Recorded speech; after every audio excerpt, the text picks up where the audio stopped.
मेष राशि वालों 120 दिन का तांडव देखेगी दुनिया। 16 अक्टूबर से लेकर 5 फरवरी 2025 तक देवगुरु बृहस्पति की वक्री चाल बदल देगी जीवन की दशा और दिशा का हाल। नमस्कार दोस्तों, आप सभी का हमारे इस YouTube चैनल पर बहुत बहुत स्वागत है। अगर आप भी एक मेष राशि के जातक हैं, एरीज साइन के व्यक्ति हैं या फिर आपकी लग्न राशि मेष है, तो यह ज्योतिष का कार्यक्रम आपके लिए बड़ा ही महत्वपूर्ण और विशेष होने के लिए जा रहा है, क्योंकि आज हम बात करेंगे देवगुरु बृहस्पति के वक्री गोचर प्रभाव के बारे में। जी हाँ, देवगुरु बृहस्पति बीते 9 अक्टूबर 2024 की दोपहर 11:45 पर अपनी वर्तमान वृषभ राशि में ही रहते हुए मार्गी से वक्री हो चुके हैं और आने वाले साल 2025 के दूसरे महीने यानी कि फरवरी महीने की 4 फरवरी तक इसी वक्र अवस्था में गोचर करते हुए आपको परिणाम प्रदान करेंगे। उसके बाद मार्गी हो जाएंगे। फिर 5 मई 2025 को चलकर पुनः वृषभ राशि से निकलकर मिथुन राशि में इनका ट्रांजिशन होगा।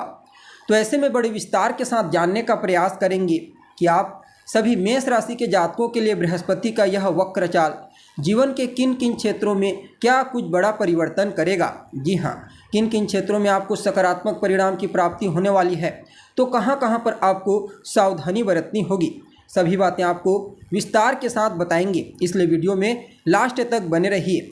और अगर आप हमारे चैनल पर पहली बार आए हैं तो चैनल को सब्सक्राइब करके बेल नोटिफिकेशन को ऑन पर सिलेक्ट कर लीजिए, ताकि आपको इसी प्रकार की महत्वपूर्ण जानकारी आपकी राशि से संबंधित समय समय पर प्राप्त होती रहे। तो देखिए, देवगुरु बृहस्पति हमारे लिए बेहद ही महत्वपूर्ण ग्रह होते हैं। यह न सिर्फ धन के कारक होते हैं, बल्कि मान सम्मान, पद प्रतिष्ठा, प्रसिद्धि, सफलता, ऊंचाई, सुख संपन्नता के भी कारक ग्रह बृहस्पति ही होते हैं। और जब चर्चा आती है देवगुरु बृहस्पति के गोचर की, तो सदैव इसकी चर्चा बृहद रूप से की जाती है, क्योंकि देवगुरु बृहस्पति कुंडली के गोचर कुंडली के जिस भाव में गोचर करते हैं, वहाँ से ज़्यादा महत्वपूर्ण जहाँ उनकी दृष्टि है वहाँ होता है। और जब कोई ग्रह वक्र होता है, सिर्फ बृहस्पति ही नहीं, कोई भी ग्रह हो, जब वह वक्र होता है तो उसके अंदर चेष्टा बल की वृद्धि हो जाती है। फलतः वह ग्रह अपना परिणाम 3 गुना ज़्यादा प्रदान करता है, चाहे फिर वह अच्छा हो या फिर खराब। अब देखिए, बृहस्पति आपके लिए कहाँ पर वक्र हुए हैं, तो आपके दूसरे घर में वक्र हुए हैं। और आपके लिए बृहस्पति एक योग कारक ग्रह के रूप में कार्य करते हैं। ऐसा क्यों? क्योंकि बृहस्पति आपके भाग्य भाव और आपके 12वें भाव के स्वामी बनते हैं। अब इन दोनों भाव के स्वामी का आपके सेकंड हाउस में गोचर करना, अब भाग्यश बन करके दूसरे भाव से गोचर कर रहे हैं तो महाधनी योग का निर्माण कर रहे हैं, लेकिन व्ययश भी बनते हैं, इसलिए कुछ मामलों में सावधानी बरतनी होगी।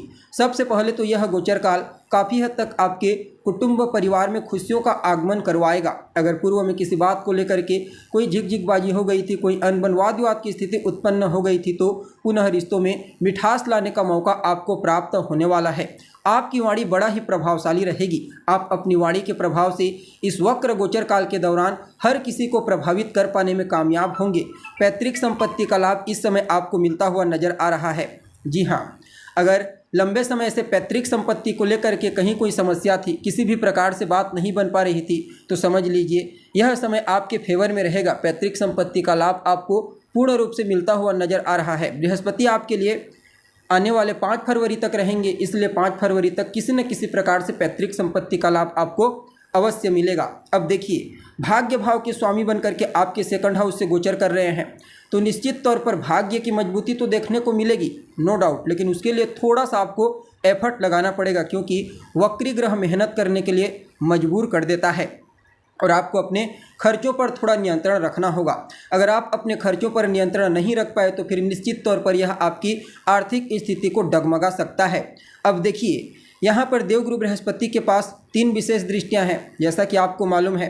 5वीं दृष्टि कहाँ पर जा रही है, तो आपके सेकंड हाउस में है, तो 5वीं दृष्टि आपके 6ठ भाव पर जा रही है। अब बृहस्पति की दृष्टि में अमृत होता है। फलतः यह वक्री गोचर आपको जहाँ एक तरफ स्वास्थ्य से संबंधित तकलीफों से बाहर निकालने में अहम भूमिका निभाएगा, तो वहीं दूसरी तरफ आपके शत्रु, आपके प्रतिद्वंदी, आपके कॉम्पिटिटर इस समय आपके सामने नतमस्तक होने पर मजबूर हो जाएंगे। इस समय कार्य क्षेत्र में, खास करके जो लोग गवर्नमेंट सेक्टर में कार्य करते हैं, जी हाँ, उन लोगों के लिए समय किसी वरदान से कम साबित नहीं होगा। कार्य क्षेत्र में उनका प्रदर्शन बड़ा ही दमदार रहेगा। फलतः न सिर्फ साथ काम करने वाले सहयोगी उससे प्रभावित होंगे, बल्कि उसके बॉस, उसके उच्च अधिकारी, सीनियर अधिकारी भी प्रभावित होंगे। फलतः या तो आपके वेतन में वृद्धि की जा सकती है या फिर आपकी पदोन्नति की जा सकती है। सिर्फ इतना ही नहीं, बल्कि वह सभी जातक जो लंबे समय से बेरोजगार हैं, रोजगार की तलाश कर रहे हैं, किसी भी फील्ड में हो, गवर्नमेंट सेक्टर, प्राइवेट सेक्टर, उनकी तलाश भी इस वक्री गोचर काल के दौरान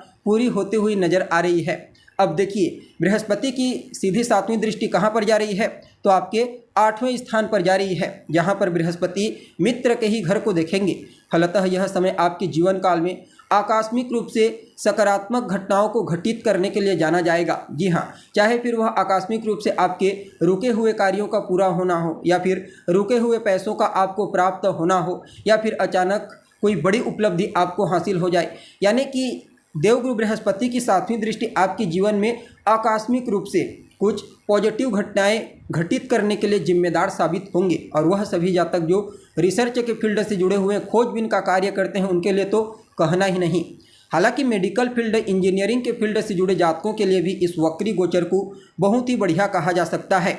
लेकिन इन सब से ज़्यादा आपको स्पिरिचुअलिटी के क्षेत्र में श्रेष्ठ परिणाम देखने को मिलेगा। जी हाँ, अगर आप इस वक्री गोचर काल के दौरान धर्म से जुड़ जाते हैं, अध्यात्म से जुड़ जाते हैं, धार्मिक क्रियाकलाप में बढ़ चढ़ करके हिस्सा लेते हैं, पूजा पाठ, दान, जप, तप, यज्ञ, ये सब कुछ करते हैं, तो निश्चित तौर पर आपके अंदर एक अलग प्रकार की ऊर्जा का संचार होगा। और यह ऊर्जा आपको पूरे वक्री गोचर ग्रह का प्रभाव संपूर्ण रूप से आपको प्रदान करने में अहम भूमिका निभाएगा। अब बृहस्पति की सीधी 9वीं दृष्टि कहाँ पर जा रही है, तो आपके कर्म भाव पर जा रही है।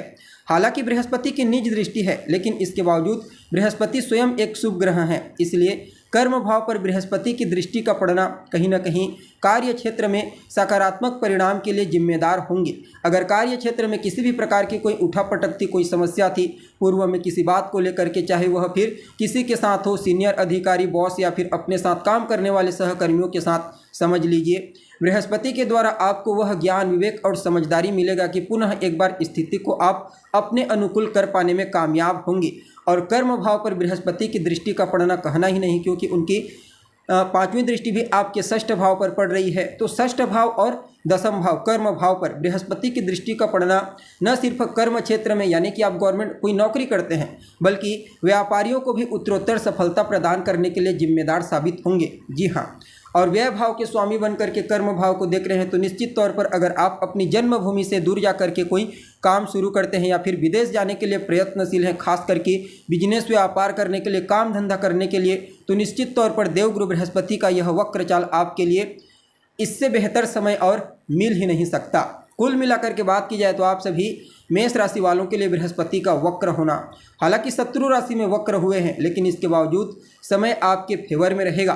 फिर भी इस समय को अपने लिए और बेहतर बनाने के लिए, इस वक्री गोचर का फायदा और ज़्यादा मात्रा में लेने के लिए आप सबसे पहले तो ओम ब्रीम बृहस्पतये नमः इस मंत्र का 108 बार गुरुवार के दिन से प्रारंभ करके कम से कम 3 माला या फिर 5 माला जाप करनी है। और हो सके तो गुरुवार के दिन कुछ गरीबों की सहायता कर दीजिए। आप अपने हिसाब से जो भी आपकी हैसियत है, चाहे किसी भी मात्रा में कीजिए, श्रद्धापूर्ण रूप से होनी चाहिए। बाकी समय तो आपके फेवर में है ही। तो दोस्तों, कैसे लगी आपको जानकारी? उम्मीद है पसंद आई होगी। अभी के लिए बस इतना ही। पुनः मुलाकात होगी एक नए और ताज़ा एपिसोड में। तब तक के लिए नमस्कार।